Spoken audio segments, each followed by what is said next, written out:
I'd like to know what you're going to do when you retire from boxing. When he retires? Now, when I retire from boxing, I really don't know. I want to say something right here. This might make you all think. Life is real short. So you add up all your traveling, add up all your sleeping, add up all your school, add up all your entertainment, you've probably been half your life doing nothing. So what am I'm 35 years old. 30 more years, I'll be 65. We don't have no more influence. We can't do nothing much at 65. Your wife will tell you that. So what I'm saying, when you're 65, ain't too much more to do. So did you know I'll be 65 in 30 more years? In those 30 years, I have to sleep 9 years. I don't have 30 years of daylight. I have to travel back to America, take 6-7 miles. All my traveling, probably 4 years of traveling in the next 30 years, about 9 years of sleeping, television, movies, entertainment, about 3 years of entertainment. Out of 30 years, I might have about 16 years to be productive. So it's how we can all break individual lives down. What am I going to do in the next 16 years? What's the best thing I can do? Get ready to meet God. Owning real estate, going in business, teaching boxers, that won't get me to heaven. How many here believe there's a supreme being, believe there's a God? How many believe there's some power that made the sun, the moon, the stars? How many believe that this stuff didn't just come out here? Somebody wiser than us made it. How many believe there's a God? How many believe there's not a God? All right. Believe there's not a God. All right. If I told you who don't believe in God, if I told you that this glass sprang into existence, this glass made itself, no man made this glass, would you believe it? Would you believe I just told you this thing made itself? No. When I tell you, you wouldn't believe it, right? No, somebody's doubting it, yeah, so I'm giving you the answer. That's she wouldn't believe it. If I told her this television station popped into existence, it just, no man made it, you said Muhammad Ali's crazy. All right. Well, if this glass can't make itself, if I told you those clothes you have on wove themselves, nobody created them, those clothes made themselves, you wouldn't believe it. But if your clothes didn't make itself, if that glass couldn't make itself, if this building didn't make itself, then how did the moon get out there?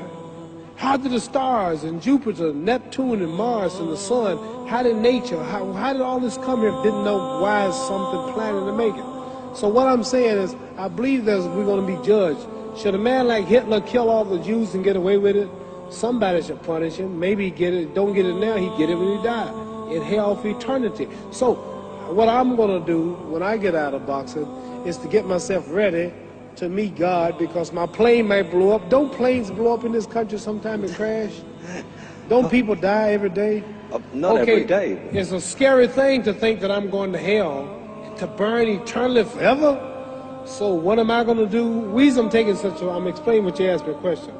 You ask me questions I can't just answer like that. When I get out of boxing or when I'm through, I'm going to do all I can to help people. That's why I'm here with Johnny Walker. Here's a poor man, came all the way to America. Here's a bunch of boys need some money, and somebody is calling me to help them. God is watching me. God don't praise me because I beat Joe Frazier. God don't give nothing about Joe Frazier. God don't care nothing about England or America as far as your wealth is all his. He wants to know, how do we treat each other? How do we help each other? So I'm going to dedicate my life to using my name and popularity, helping charities, helping people, uniting people, bring people bumming each other because of religious beliefs. We need somebody in the world to help us make peace. So when I die, if there's a heaven, I want to see it. Because we live how long? 80 years?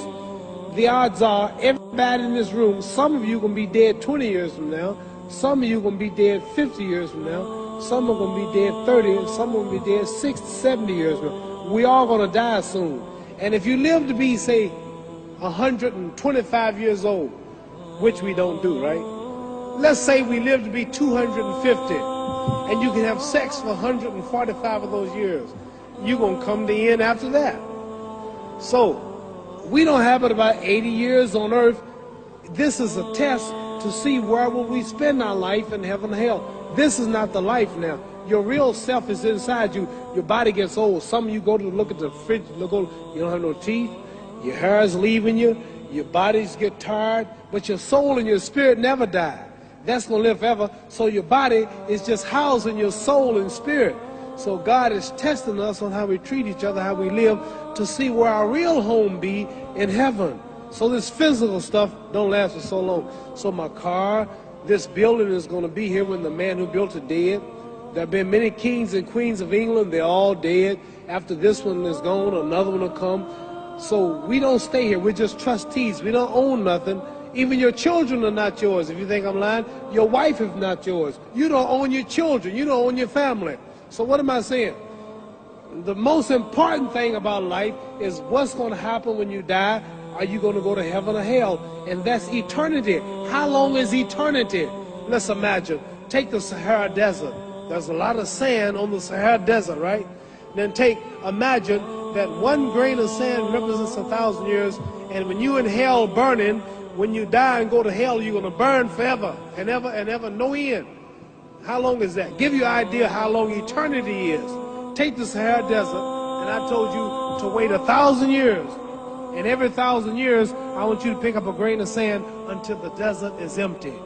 Okay, wait 1,000 years, pick up the first grain. Wait another 1,000 years before you get the next grain. Keep that up until there's no more sand in the desert. Whew. You know how long America's not but 200 years old. We got 800 more years to go before 1,000. So it just scares me to think that I'm going to die one day and go to hell. I'm on an airplane that might blow up. I'm always traveling. And to go to hell and God is going to judge my soul. The police, I might kill people. I might rob people. The authorities might not catch me. The FBI, Scotland Yard might not catch me. But when I die, somebody's watching me and keeping count. And I can't get away. And I'm going to burn forever and ever and ever. I'll go to heaven. So what am I going to do when I'm through fighting? I only have 16 years to be productive. Get myself ready to meet God and go to the best place. Don't that make sense? Thank you.